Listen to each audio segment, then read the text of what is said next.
और बढ़ते आगे अब बात करेंगे मौसम की। छतरपुर में भारी बारिश से लगातार हालात बिगड़ रहे हैं। हालात को संभालने के लिए छतरपुर विधायक ललिता यादव पीड़ितों के पास पहुंची और बाढ़ के पानी में फंसे करीब 30 लोगों का रेस्क्यू किया गया।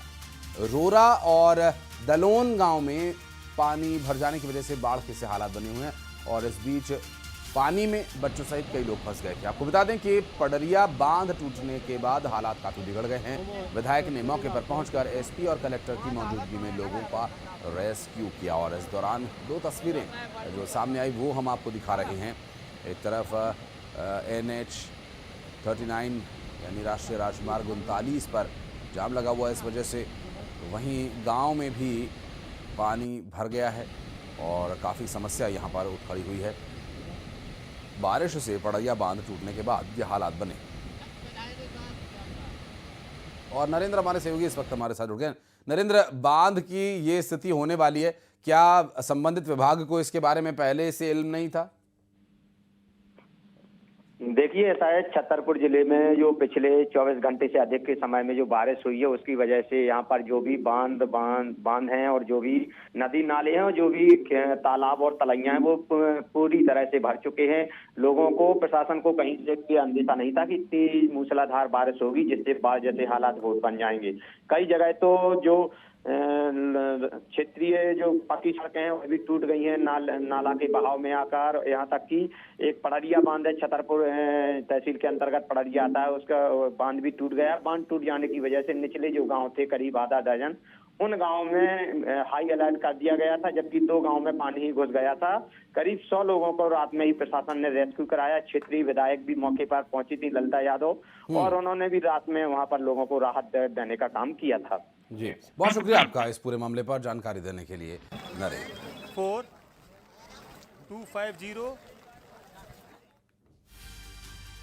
और छतरपुर में भारी बारिश का दौर जारी है।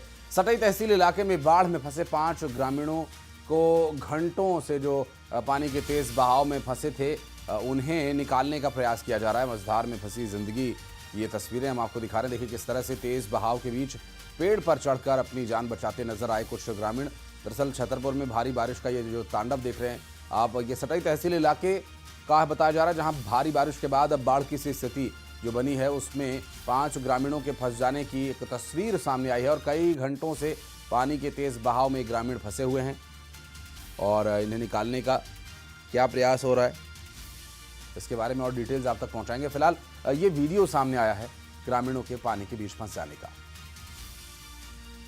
दरअसल मानसून की इस बारिश के दौरान आफत बनकर ये बारिश बरस रही है और इस बीच रीवा में एक बड़ा हादसा हुआ जहां पर एक शख्स पुल पार करने के दौरान नदी में बह गया। तस्वीरें गुड़ इलाके के भटिगवा रमनिया मार्ग में मौजूद रेडवा नदी की है, जहां उफंती नदी पार करने के दौरान अचानक शख्स पानी में गिर गया। तेज बहाव होने के कारण युवक इसमें बह गया।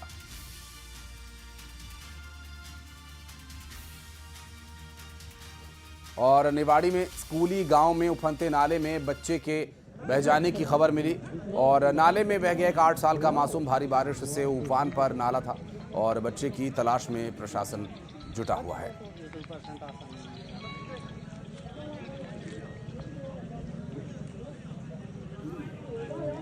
रतलाम में डूब रहे बच्चों को बचाने गई मां की भी जान चली गई। दरअसल खेल रहे एक बच्चे के गड्ढे में गिरने से वो डूबने लगा तो मां ने उस गड्ढे में छलांग लगा दी बच्चों को बचाने के लिए और दोनों बच्चों को बचाया, लेकिन मां की मौत हो गई। आपको बता दें कि कुआं झागर गांव में ये हादसा हुआ और मां ने बचाने की कोशिश की, बच्चों को तो बचा लिया लेकिन महिला नहीं बच पाई और ये दुर्घटना हो गई। रतलाम से सामने आया पूरा मामला।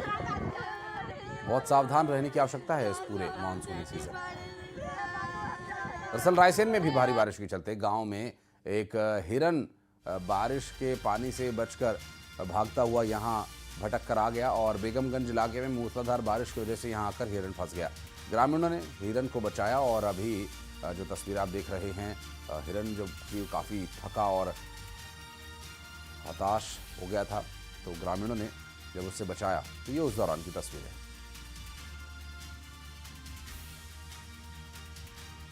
हरदा में करणी सेना के कार्यकर्ताओं पर लाठीचार्ज का मामला गर्मा गया है। राजपूत समाज, करणी सैनिकों और सर्व समाज ने चक्का जाम कर दिया। देर रात को भी कार्यकर्ताओं ने धरना दिया। बाईपास चौराहे पर बैठकर लोगों ने हनुमान चालीसा का पाठ किया और धरना दे रहे लोग दोषी पुलिस कर्मचारियों पर कार्रवाई की मांग कर रहे हैं। कलेक्टर, एसपी ने भी मौके पर पहुंचकर लोगों से इस बारे में चर्चा की। हरदा में करणी सेना के कार्यकर्ताओं पर लाठीचार्ज के इस पूरे मामले में राजपूत समाज ने विरोध जताया और विरोध में यहां बैठकर प्रदर्शन किया गया और फिर यहां बैठे करणी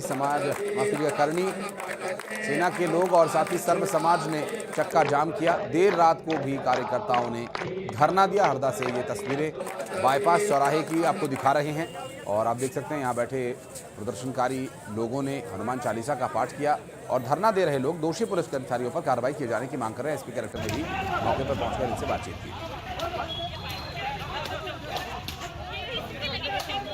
प्रवीण हमारे सहयोगी इस वक्त हमारे साथ जुड़ गए, बात करेंगे उनसे। प्रवीण, प्रदर्शन क्या समाप्त कर दिया गया है? क्या बातचीत हुई? कोई सहमति बन पाई प्रदर्शनकारियों और प्रशासन के बीच? जी हाँ, करणी सेना परिवार पर ये जो कल लाठीचार्ज हुआ था उस पूरे मामले को लेकर राजपूत समाज, सर्व समाज और अन्य राजपूत समाज के जो संगठन है वो धरना प्रदर्शन करके चक्का जाम कर रहे थे बाईपास चौराहे पर। पुलिस ने रात को उनको समझाई दी लेकिन वो लोग माने नहीं, उनका धरना अभी जारी है। और जो अभी हमारे पास ताजा अपडेट है उसके अनुसार राजपूत समाज और उनके अन्य संगठन जो है 12 बजे हरदा में बड़ा प्रदर्शन करेंगे और इस पूरे मामले में करणी सेना परिवार के जो प्रमुख है जीवन सिंह शेरपुर, उनके आने की भी यहाँ पर सूचना है। और जो करणी सेना परिवार के जो सदस्य हैं और राजपूत समाज के जो लोग हैं उनकी एक ही मांग है कि जो करणी सेना परिवार के जो जिला अध्यक्ष सुनील राजपूत, जिनको कल गिरफ्तार किया गया, उनको तत्काल रिहा किया जाए। साथ ही जो दोषी पुलिसकर्मी है उन पर कार्रवाई की जाए। इस पूरे मामले को लेकर जो है रात को प्रशासनिक अधिकारी और उनके बीच वार्ता भी हुई लेकिन वो विफल रही। जी, आप नजर बनाए रखिएगा। प्रवीण, आगे डिटेल्स देने के लिए फिर लौटेंगे आपके पास। बहुत शुक्रिया आपका इस पूरे मामले पर जानकारी देने के लिए।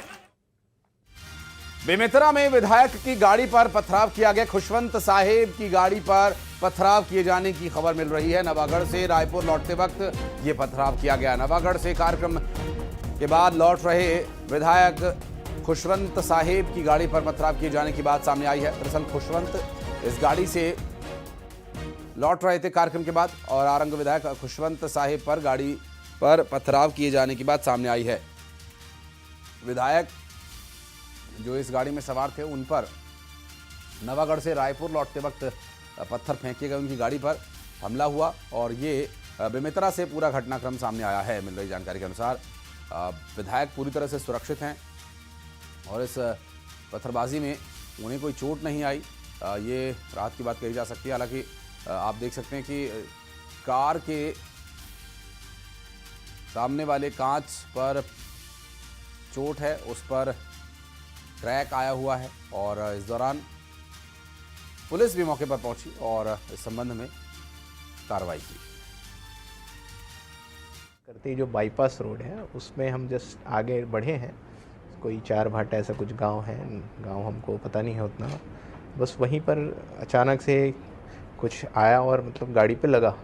अब वो पत्थर था कि क्या था ये तो पता नहीं मुझे, क्योंकि जस्ट वो लगा, एकदम जोर से आवाज़ आई और समझ ही नहीं आया कुछ। फिर आगे हम 50-100 मीटर में रुके तब हमें दिखा कि पूरा जो ग्लास का जो बारीक बारीक जो चूरे होते हैं वो पूरे मतलब कपड़े में आ गया था, हाथ में लग गया तो हाथ में पूरा ब्लड आ गया। नवागढ़ से रायपुर के लिए लौट रहे थे, उस दौरान बाईपास रोड में जब जा रहे थे तब इनकी गाड़ी में पत्थर लगी है। ऐसी घटना होने के बाद उन्होंने मुझे सूचना दी और इसकी फिर तहकीकात जो है की जाएगी कि आखिर ये घटना कैसे घटी है। और ग्वालियर में छात्रों के बीच विवाद हो गया। 2